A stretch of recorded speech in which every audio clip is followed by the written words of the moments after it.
With a fast pay or easy pay refinance mortgage from Jewett City Savings Bank, you may be able to lower your rate or shorten your term, saving you money over the life of your loan. To give your current mortgage a refresh, stop by your nearest branch or visit us at jcsbank.com to apply online. We make that fast and easy too. Jewett City Savings Bank. Your life, your bank. Member FDIC. Equal housing lender. Family Motors has arrived. They're your local auto super center. Put some excitement in your day and rent a Polaris Slingshot from Strain Family Motors, adjacent to the Green Onion Restaurant on River Road. Check out Strain Family Motors Super Center on Facebook as well as strainfamilymotors.com for everything sales, service, and excitement. River Road, Lisbon, Strain Family Motors, your local auto super center.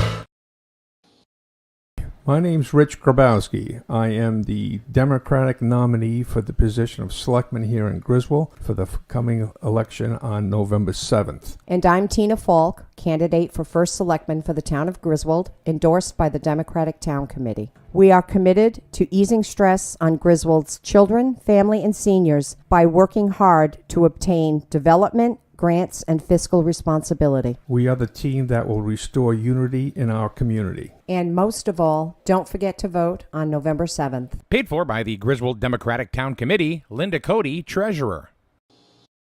Hi, I'm Miranda Mahoney from Griswold Pride. Are you a current substance user or care about someone who is? We are losing more and more people every day. It's time we started using new ideas and resources to keep our loved ones alive. You can keep you or your loved one alive by never using alone, carrying Narcan, and using fentanyl testing strips. Griswold Pride and Matt's Mission are here to support all of you. Using harm reduction supplies can and will keep you alive. Contact us on our websites or social media, grizzledpride.org and mattsmission.net. Remember, you're not alone.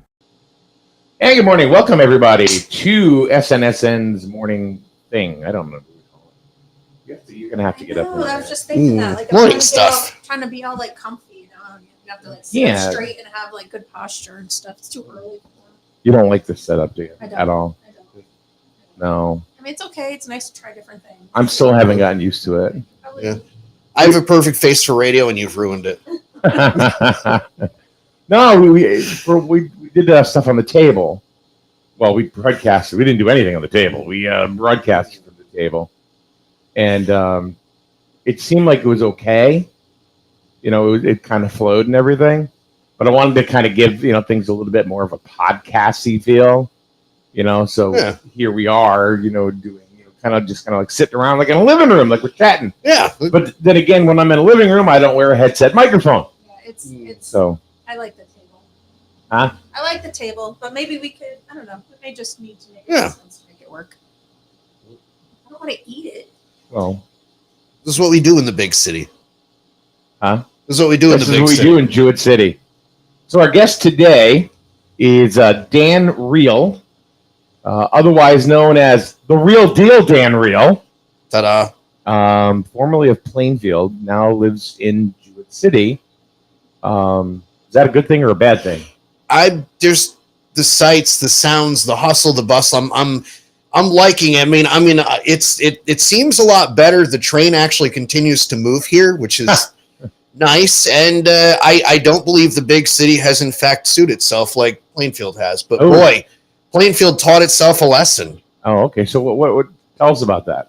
Oh well. First of all, let's get into you a little bit before we get into that. So you ran. How many years have you run for first selectman? You haven't had, unfortunately, not much luck.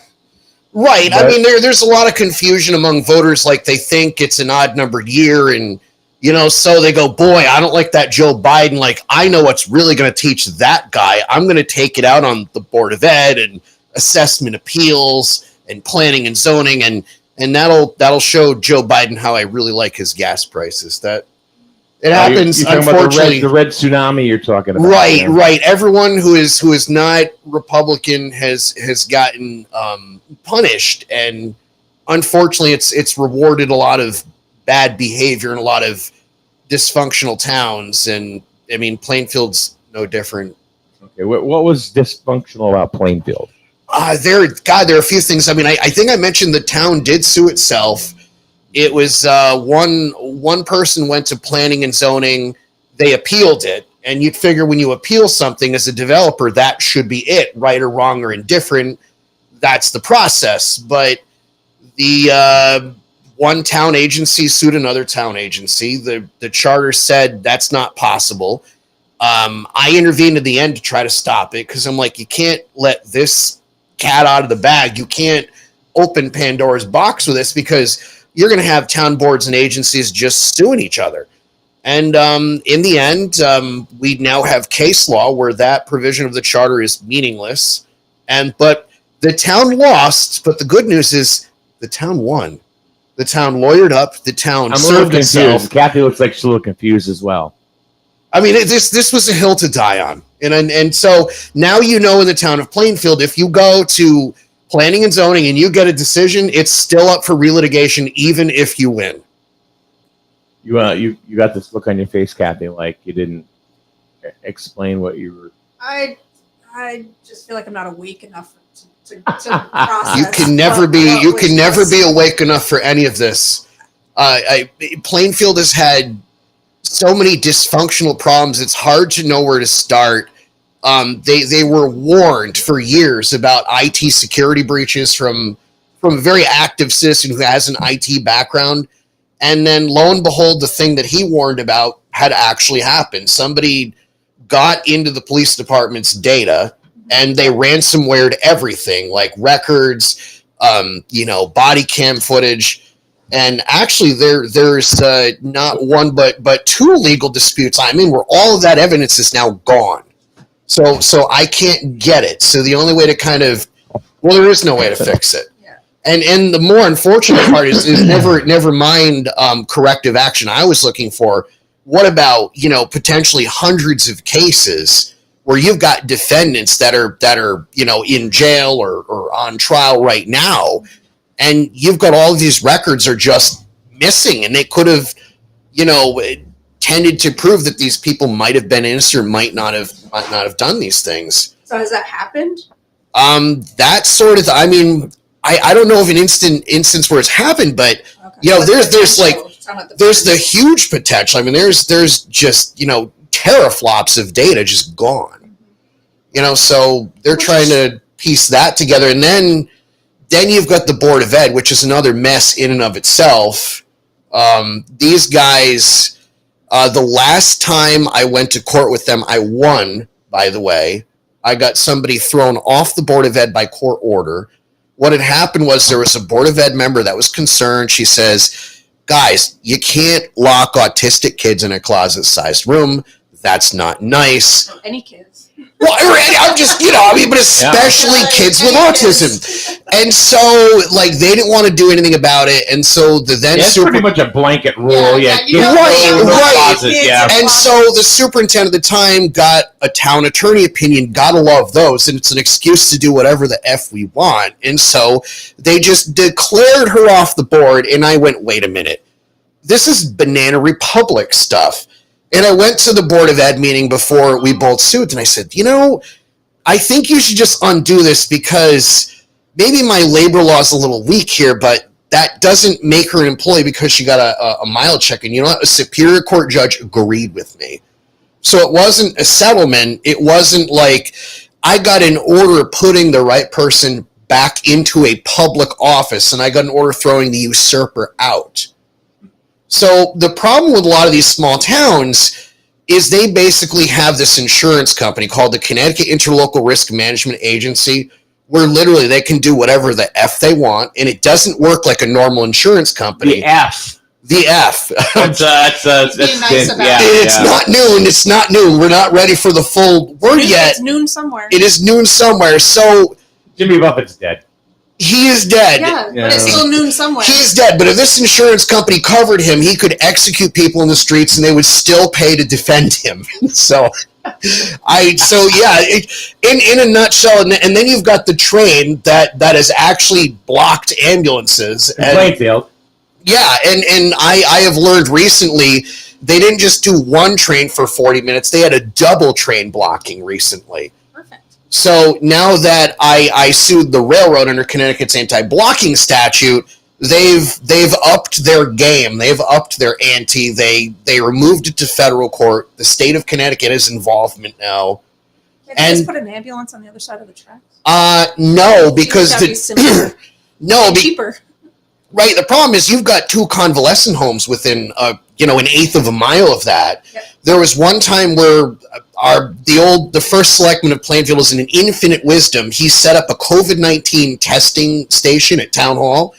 And so what happened was the train met the central school dismissal, met COVID testing people from 3 different states.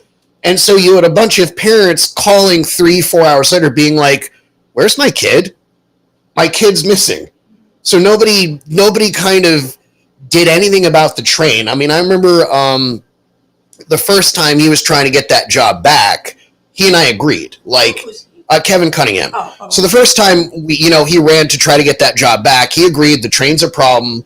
Got to contact the Department of Transportation. I wrote the letter. If I won, I was going to sign it. I was going to send it in. It's literally a problem. You can get a hearing for the cost of postage.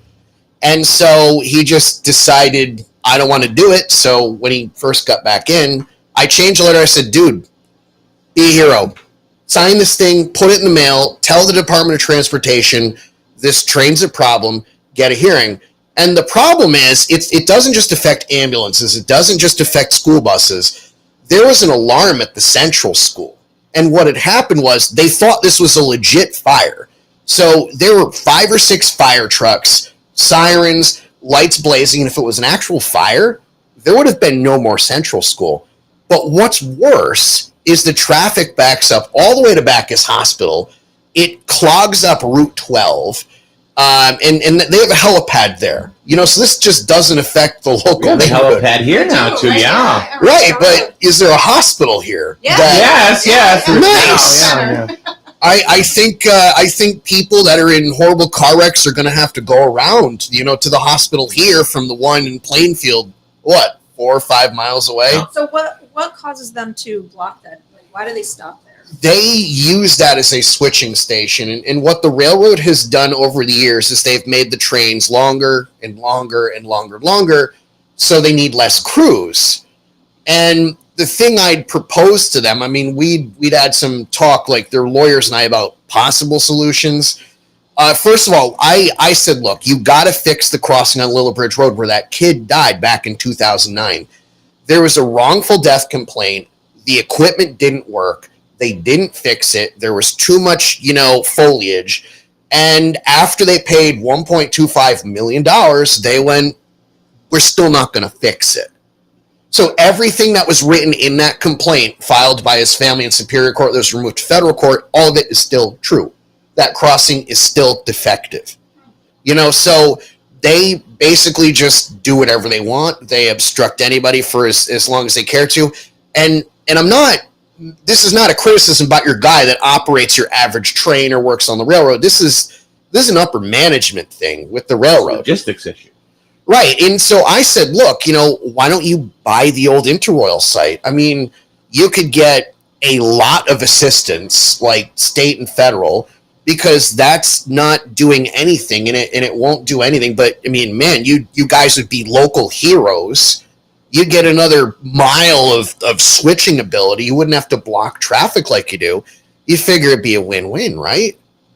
But I mean, these guys think kind of like the town of Plainfield. They're stuck in 1973, and they don't want to move forward. I mean, the railroad, this was an interesting case because when I finally just said enough was enough, 2 weeks after I served them, they had a derailment. And then 3.5 weeks after I served them, they blocked an ambulance on its way to a really bad car accident, and the guy didn't make it. So, and I'd written them years ago, I said, you block ambulances, this will happen. This letter is in your file just in case someone goes and looks for it in Discovery. And lo and behold, I'm one of those people I hate to be right. But when I'm right, it's horrible. So what has been, you keep saying that you're involved, like you've worked with Kevin Cunningham and you've been involved in writing letters. What has been your role in town hall there? Basically, I've been active as a libertarian when something has typically gone wrong in Plainfield. I'm like the last guy that's tried to fix it. Okay. Oh, so you don't work in town No, hall? no. You're I'm on boards and commissions? I was on the Charter Revision Commission. Okay. Which, unfortunately, the way Plainfield works is if something goes in a way that the leadership doesn't like, they will just try to shut it down. So if you have, because my role has been this, it's been to facilitate different ideas. Because when I did work on that Charter Revision Commission, my goal was to facilitate ideas that even I hated. And that's what you got to do in local government. At first I wasn't on board with that idea of a town manager. I'm like, you know what? I kind of agree with the leadership here. It's an extra person and this and that. And then slowly, as I kind of firsthand got to see how things were mismanaged, when you got the CEO of the company pushing brooms and trying to manage stuff and watching cameras that have been installed and doing all this other stuff, you got to go, whoa, maybe we do need a town. And I'm a libertarian, and I'm going like, I can see the justification for getting someone who's more dialed in like that. It seems counterintuitive to the libertarian position, but sometimes you need to, and it's a leadership issue no matter who you are. When you're not good at something, you need to say, I'm not good at this. I've got to hand it off. On the other hand, one of the dysfunctions we've had in Plainfield is town attorney opinion letters. I mentioned that issue with the Board of Ed years ago with the autistic kids being locked in the closet-sized room. Every time, and unfortunately, Cunningham's administration is no different. When they want to do something, they'll go to the town attorney and say, I'd really like to do this. And he's no different than the one before him. He's no different than Paul Sweet, who came before that. They just kind of decided, and the town suing itself, he inherited that, but by golly, he prosecuted that to the finish. But before that, that was the genesis of that was a town attorney opinion letter. The genesis of the Board of Ed suit, that was in a town attorney opinion letter. When I tried to get on the Conservation Commission, because they had no quorum, by the way, the Democrats and Republicans couldn't find anybody. I was asked by somebody on the commission, like, can you come and volunteer and just serve? And basically, me and my girlfriend, we were libertarians. We just wanted to build bat boxes and do nature outreach things, but they went to the town attorney and said, what can we do? And they said, well, we can't appoint you guys because you're libertarian. And my friend who's on the board, he said, you could make them alternates. And so this commission, by the way, has not met since. And it's been, I think, 2 years. Which commission is it? The Conservation Commission. Oh. They have no ability to meet. They have no ability to function. And now my friend is moving to New York State. So they're really not going to have a quorum. So the problem with a lot of local governments is people they complain about all these things when they're running. But when they actually get the job, they're like, now I get to do that. Now, do you think some of that, though, is so when folks are campaigning or running for a job, they don't know the job till they get in it. They don't know the day-to-day, right? So, they have an idea. They have, a sense of what it's going to be. So do you think some of that maybe is that once they get into the job, they realize what it's really all about? So I think a lot of people, yes. New people, yes. Kevin Cunningham, no. He's had that job before. He had that job back in, I think, 2005 to 2007. So this is not, there are a lot of things that are a little new. Some laws have changed, but you get a lot of people that, and I guess this is the other tough part about the way our political system is organized.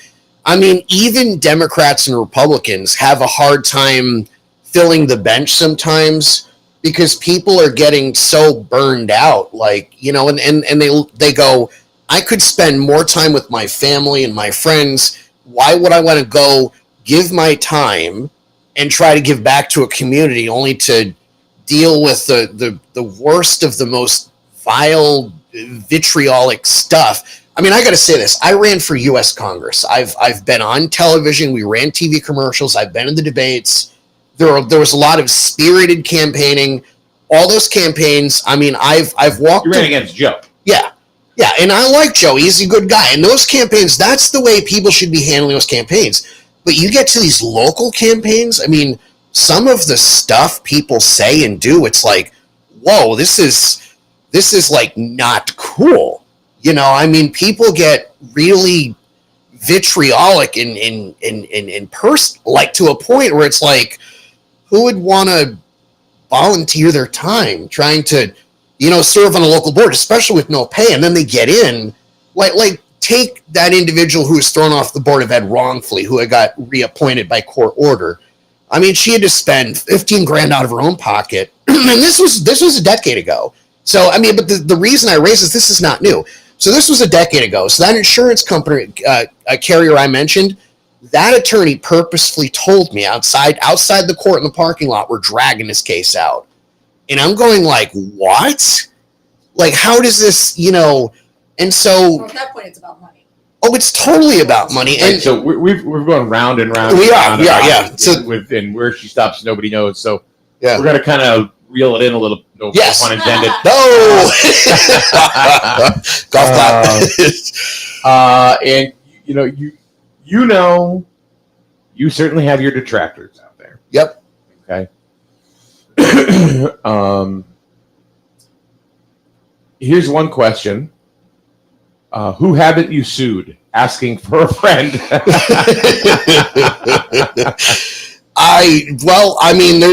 That's the vast majority of everybody I have not sued. I mean, here's the problem. I'm just one of those guys where if somebody does something wrong, I look at it two ways. You can let them continue to do wrong stuff, like take the railroad, take a lot of the dysfunctional stuff the town of Plainfield did, or you can just let them do that, and you can live in an evil world where, you know, in the case of the train, people literally get killed. So, but, you know, did you go through like an escalation process, or did you just go straight to? Oh yeah, I did. Your state reps and your senators and. Right. Here's what I can say. I did talk to my state reps about this, and there's something I did with everybody in the town too. I first go to somebody, say, look, could you like not do this or maybe fix it, or, you know, say perhaps like, here's what we're going to do in the future. Every single time they go, up yours. We don't care. Make us. Literally up yours. It was in writing. We're not, said up yours. Actually, it's literally almost, you know. The court went, and the judge went, Dan, up yours. No, actually, this is before court. So I always bring it to them. I say, look, here's the corrective action I want. Nobody really said up yours. But is this like a one-on-one thing that you're doing, or is this is in writing? Meetings, this is both. It's a combination of both. Okay. You know, is I don't just run to court. I mean, the train thing, that was building up for years. Mm-hmm. You know, and I tried to work through the town, and I tried to work through the Department of Transportation. Everyone was just, it's the railroad, we're afraid. So I'm thinking, what? Nobody's going to start this? So what, like, so nothing happened when you went to your state reps, your senators? Nothing. What did they offer? They offered, like, to talk more. Talk to the railroad? For years. I mean, you can't talk about something like that for years and not do something about it. So what about other towns? I'm sure Plainfield wasn't the only town that has this issue. How have other towns managed it? I don't know, but Plainfield is the only town, to my knowledge, that has that individual particular switching station. Right, but I mean, as far as it blocking traffic or being a safety issue, I'm We've sure got there the same are issue. towns. Yeah. Nobody has. I mean, I'm sure other towns have similar issues, but nobody has that identical constellation, because that location in Railroad Ave is a switching station. So I'm just wondering. I mean, I'm thinking there's got to be someone somewhere, some town that has that issue, and how have they dealt with it to maybe try to, you know, if it works for them. I can offer you this. This particular issue is a national issue. Right. Right now, there are 13 attorneys general complaining to the Supreme Court saying, hey, you know, the federal government gets to regulate railroads, but they're not weighing in on this. And meanwhile, we have these state laws. And I think the U.S. Supreme Court's going to grant cert to Ohio's petition. So it's not a unique issue. I mean, it's a national issue to an extent, because the most the feds have done is they're like, oh, hey, we've got this website where you can report blocked traffic. So I've reported to it. A lot of people have reported to it, but at a certain point, it's available for a few years, and it's like, so I'm reporting this, and nothing happens. So I guess what you're really saying is that you're never going to be on an advertising campaign for Amtrak. No, they are. However, Amtrak runs on a schedule. Yep. This train does not. I lived within a few hundred feet of it, so you never knew whether the train was coming at 4 or 3 in the morning to make a whole bunch of noise, sound the horns, or whether they were going to do it at, say, 4:50 in the afternoon when you're trying to get everything postmarked for the day.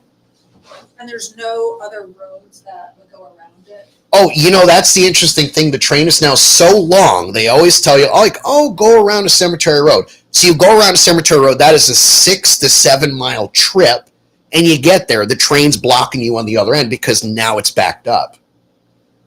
So it's a classic story they love to tell. The other classic story they love to tell is like, oh, there's a number where, the police and the firefighters and the EMTs can contact us. That's not true. Like, they can't get that train to move.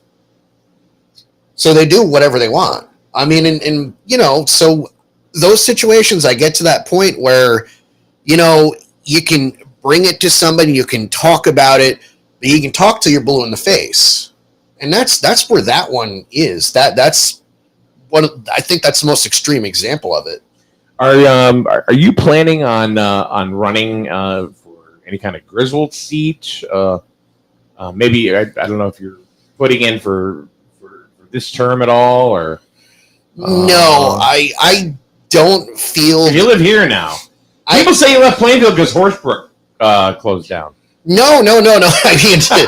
I mean, realistically, Plainfield is stuck in 1973, and right now I am blissfully unaware of any dysfunctionality in Griswold. And there is none. It's great. Oh, perfect! How is that Kool-Aid over there? It sounds delicious. God. But hang out a while. I don't think Jewett City sued itself, so there's a point in the corner for going, maybe there's... Don't give it any ideas. No, but it has shot itself in the foot. Ooh. Not Jewett City, Griswold. Jewett City's different. You'll learn that. You know the difference between Jewett City and Griswold? Yes. All right. Yeah. They're not even in the same building anymore. But. Tree keeps attacking you. Stop it! You must face the ficus. Every time you move, I see it like... Oh, Dan, I don't know what to do. It's funny, I saw Dan at the post office, and I'm like, the rumors are true. Yes, he's moved. He's here. And I was just waiting to find your name on a ballot, but I didn't see it. So I'm thinking, well, maybe it was a joke. Maybe Dan has not moved to Jewett City. No, I did. And I mean, the problem with politics over a long period of time, especially if you get elected, is which has not happened yet for you. Well, I mean, but still, I mean, either you're mentally ill or you're immune from mental illness, but there's no way to tell which of these two things it is. Yeah, okay. And that's kind of the problem. I mean, politics should be something like jury duty, where like you do it and you just go on and go back.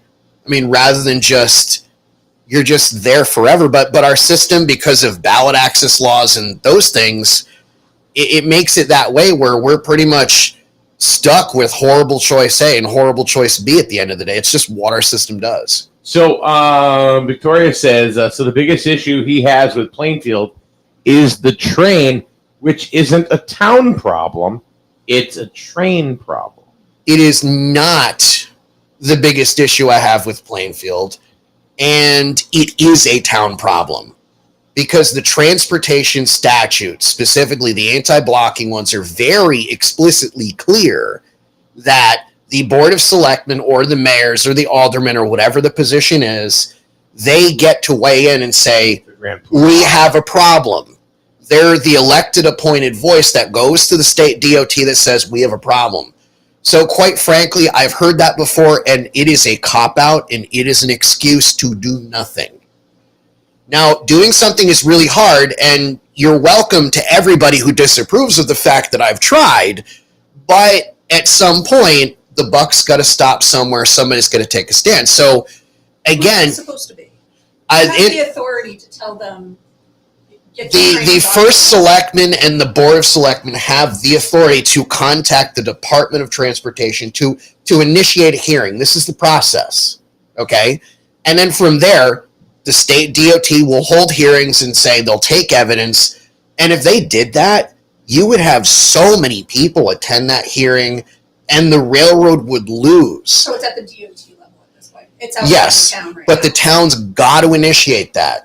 Oh, they haven't. They have not. They've refused. Oh, okay. They've explicitly and emphatically refused. And by the way, that was another attorney opinion example.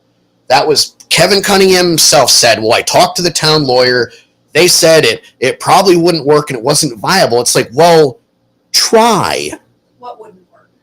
Getting a hearing with a state DOT. So the thing is, whenever somebody wants to not do something in the town of Plainfield, I'm sure Plainfield's not the exception, they go get an attorney opinion letter to get an excuse to not do something. Or if they want to do something, they'll go to a town attorney and say, I'd like to do something, make it fit. So this was exactly that. Nobody has disputed that that procedure existed in Connecticut law. So what do you think, like, with the board of selectmen not pushing for this, what do you think they're gaining from not pushing for it? Like, what do you They're afraid of failure. They're afraid of failure, I but think. in your opinion, they're already failing. So Oh, yeah. What are they, like, why wouldn't they push it forward? Because they're afraid of failure. I mean, Failing what? they're afraid of going forward and doing this and it not working. Pushing for the hearing and not getting it? No, they're going to get the hearing. They're afraid of not prevailing. Okay. I mean, this is outside their wheelhouse. So They're not used to the same position. Right, Now. right. You think that's really what's holding them back? That happens in leadership all the time. And unfortunately, that's just acceptable to us. And so because it's acceptable to us, we don't throw them out.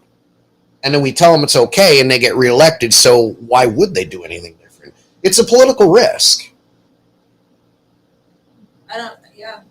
If I was in that position, I wouldn't see it that way. I would think we'd end up in the same position we're in now, so why not try it? Yeah, I mean, then again, I mean, you're logical, and this makes sense. But unfortunately, being logical and being right does not get people elected, and it never has. So Daryl wants to know: should there be an underground tunnel or bridge of some sort?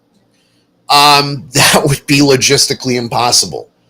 I mean, you'd have to move like so much earth. You'd have to completely rip up the tracks. I mean, it's just not feasible from an engineering standpoint. You put a bridge over it for cars, not for the train, for the cars. That could be easier. Yeah, but except First and Second Street are way too close to each other. I mean, that would be one weird looking bridge. And besides, it wouldn't fix the Cemetery Road problem. It wouldn't fix the defective crossing problem, which, by the way, these crossings regularly don't work. When the weather gets cold, the gates won't come down when there's a train, and alternatively, there's no train. Sometimes the gates will come down. I've seen Plainfield PD have to come out. They have to put up road flares because the gates aren't working properly. And that's a perennial problem. So there's just so many things going on here that. So we've talked about a million things about what the problem is. What's the solution? Well, I mean, the solution is the solution isn't it. Let's skip the hearing. Let's all this, whatever. Why? I'm getting there. I know, but we'll get there Friday. But we'll get there in a minute. It's shorter trains. All right, shorter trains. It's shorter trains, and they have to acquire additional property to do the switching, which Interroyal would be perfect for it. So if they did those two things, you would not see these delays. I don't know what Interroyal is, but is that a contaminated site? It is a brownfield site. Brownfield site, yeah. Yeah, it is a brownfield site. It burned down back in 2005. One of the solutions for that one is they study it and study it and study it, and everyone's proud of all the money they got to study it. And one thing I've pointed up at more than a few public meetings is, why don't you study outside the confines of Interroyal? Because if you study outside the confines of Inter-Royal, you're going to find that all of the flame retardant chemicals that got sprayed onto the property back in 2005 have probably contaminated the adjacent aquifer and all of the soil. Now, the downside to that is you're going to have a lot of mad people, and there might be a little bit of an electoral, turnover.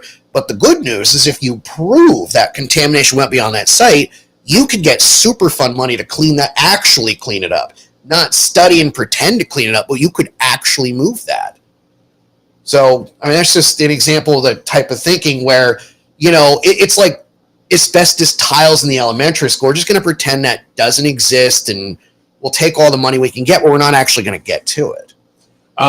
Maybe we should build the Plainfield monorail. We can link it to the one in Jewett City.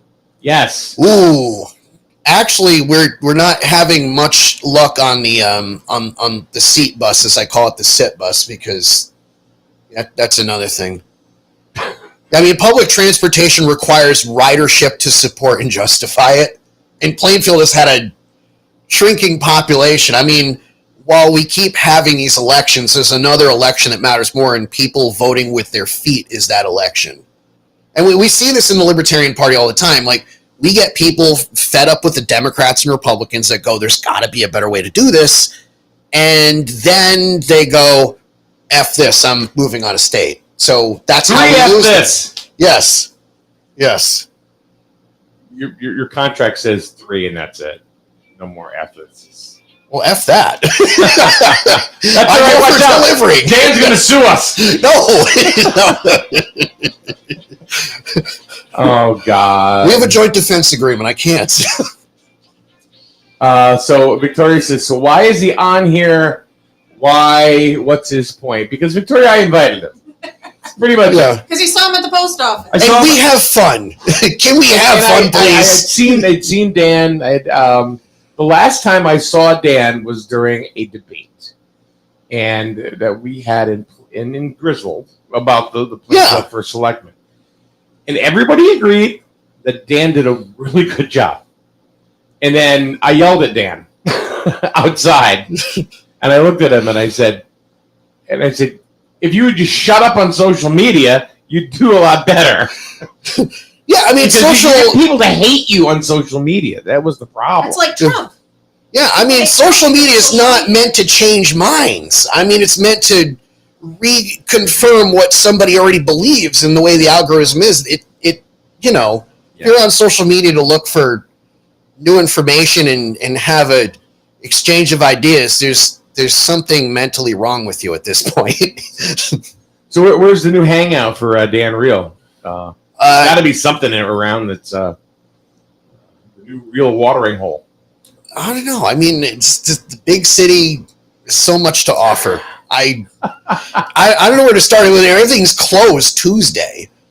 Have you noticed that? Yeah. I still play on a pool league, so that's Tuesday night anyway. So I still go back to Plainfield, the suburbs of the big city. Okay. Do you need a pass to get into Plainfield? No, I don't. Maybe I should. That might not be a bad idea. Yeah. Do you think they're working with the trains to block the road so you don't get back in?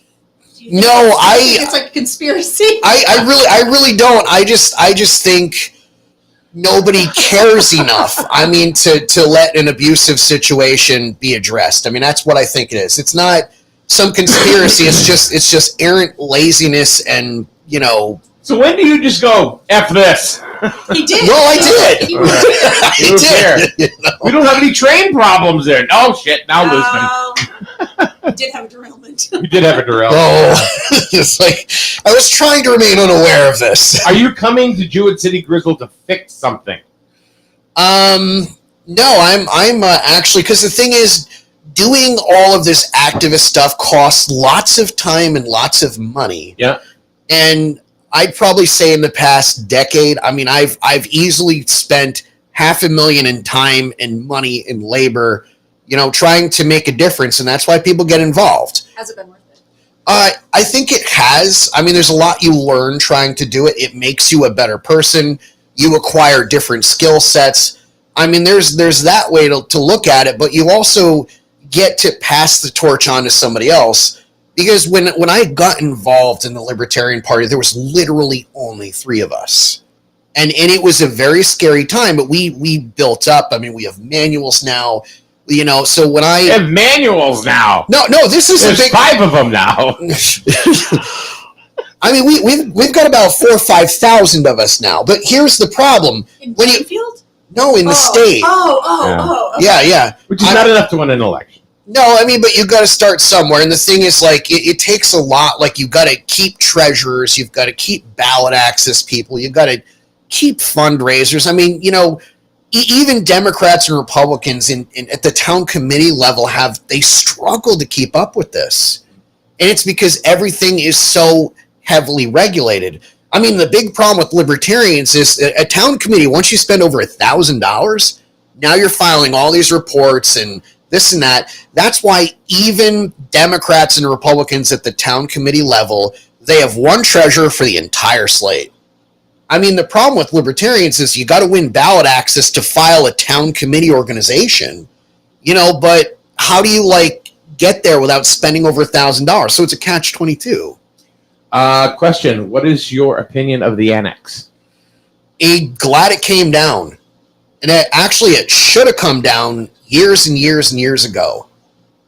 It was an attractive nuisance, and it's amazing nobody got hurt while it was up. What was the annex? It was like the old high school got demolished. Old Plainfield High School. It's the remaining part of the old Plainfield High School, and so the Board of Ed, like, they typically don't think even months ahead, let alone years. They used it to store a whole bunch of junk, and everyone was like, I want it to be a this, or I want it to be a that, and nobody had a plan. And so all these pie-in-the-sky proposals came up, and then meanwhile, Mother Nature and vandals started making decisions. Windows got broken, windows had to be boarded up, the insurance on the thing had to be paid, and then the roof came down. Literally, the roof came down, and people were still like, it's got to be this, it's got to be that. My question at the public hearing was, can I drive the wrecking ball, please? This thing has to come down. Somebody's going to get hurt. And there was a bunch of nasty stuff in it. Like, I think there was some asbestos. There were mold issues. So it's a good thing that came down. Finally, that should have been demolished originally, but it wasn't. And there were some people that were trying to save it for historical value, right?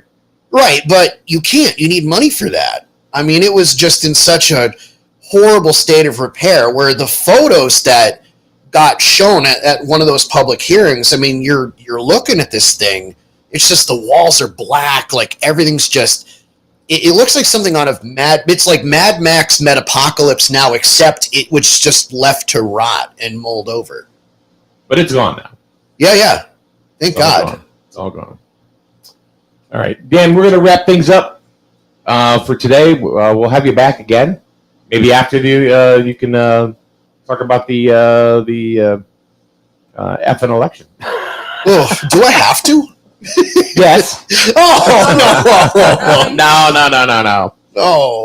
Oh, goodness. So we're going to take a break, and Kathy and I will be finishing up in a second. But Dan, thanks for coming today. And we'll do it again. Well, thank you for having me. I'm loving the big city now. It's great. Oh, the big city as Jewett City. The Jewett City. All right, we'll be back in a minute right here on SNSN.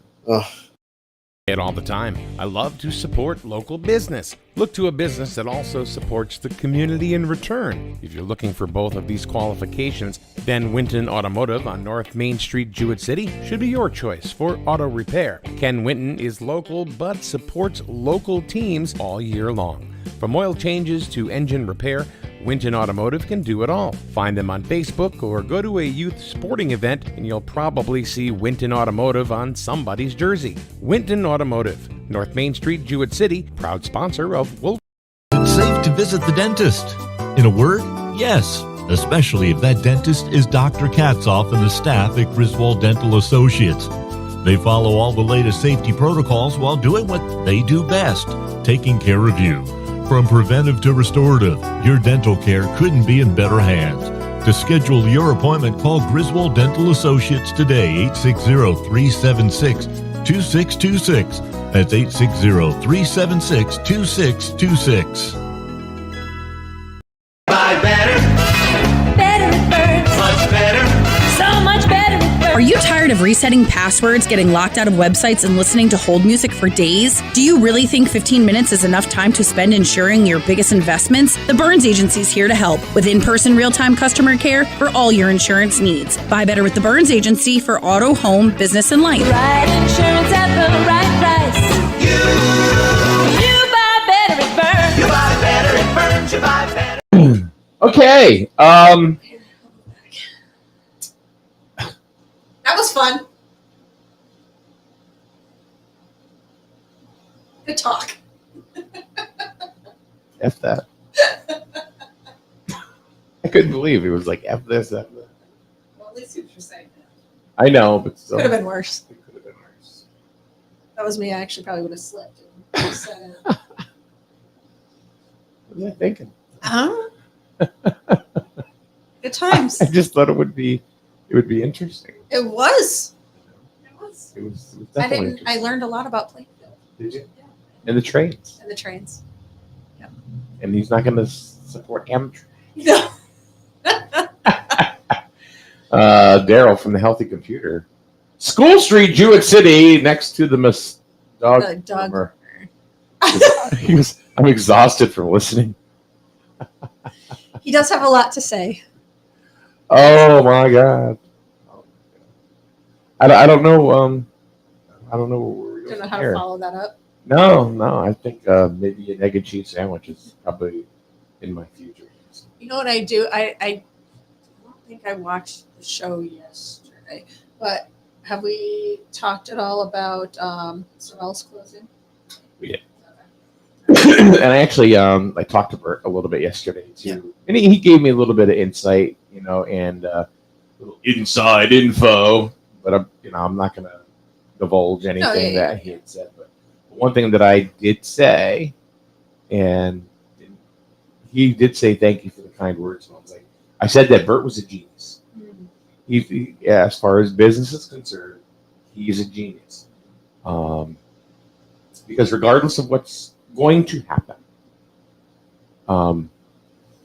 there's probably 3,000 people that were talking. Oh yeah. And yeah. And how much did that campaign cost? Yeah. Nothing.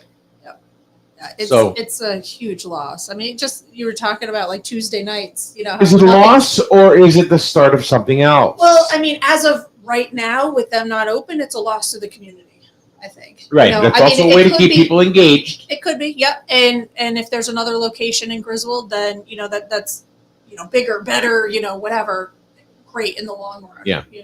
But right now, today, it sucks. Like last night, I got home late. I was hungry, and I'm like, I would normally just run down there and grab something real quick. And it just, it stinks. I mean, the stuff that they've done for the community over the years. Absolutely. Yeah. It's a shame that Just doing like putting on dinners for local organizations. Bringing pizza to school. Yeah. I can tell you just from what I've seen that's been that is really close to home with me is what he did for Griswold Youth, Griswold Cheer, the middle school, and just paid for their stuff. Dane, my stepson, was looking for. They were raising money for something, so him and two other guys in the wrestling team wanted to do a fundraiser, and they did it right at Sorrell's. Oh yeah. Right at the door there, Yeah. and Bert. Oh, they're great. Yes, very accommodating, very supportive. They sold it, and they kept all the money. Bert didn't, not one dime. Yep. So. Yeah, I know he's worked with the Scouts. Yeah, and everybody. doing dinners, and I mean, it's just, and I don't understand, why a property owner would want to lose monthly income from a renter, instead of just, spending the money. I think the only reason that anybody would do that is if they were going to sell it. They could sell it anyway. Yeah. They could sell it anyway. It just, to me, doesn't, not very good business sense for the property owner. No, I said yesterday. There's no gain for this. For the building owner. No, it's I don't. Doesn't that make part any I sense. don't understand. Like why now they're out. A tenant. Right. I mean, how much sense does that make? But I hope they expand or find some place local people would be great. Oh, I'm sure they will end up on their feet. You know, as far as I don't know if it's going to be right away. You know, I'm just hoping it's Griswold. I know there's probably other locations that would welcome them with open arms, but I just there'll be a parade in whatever town. The Sorrells are here. The Sorrells are here. Yeah, and rightfully so. All right. Well, Kathy, I'm glad you're off of vacation. So. I was working this week. I was in Boston this week. I saw the picture. Yeah. I just traffic sucked, huh? I just got back last night and then laying in bed, got back at 8:30, got into bed and worked till about 11:30. And here you are. It's going to be crazy. Yeah. I had meetings first thing this morning. So. Well, we haven't had a WASLC in a while. So. Sorry. Sorry, not sorry. But anyway, I'm glad you're back. Glad you guys are safe. Yeah, thank you. All right, so we'll be back tomorrow. We have absolutely nothing planned, so show up anyway. Maybe we'll talk about trains. I think we've learned enough about Plainfield. Maybe we should bring someone in from Lisbon or Voluntown. No, Voluntown, I don't think they think we exist. The Griswold doesn't exist. They're on their own island consider somewhere. them Rhode Island anyway. Maybe it may be. Maybe Rhode Island can swallow up Voluntown. Right? Get Dan on that real quick. All right, guys, have a great day. Thanks for being here. We'll see you tomorrow right here.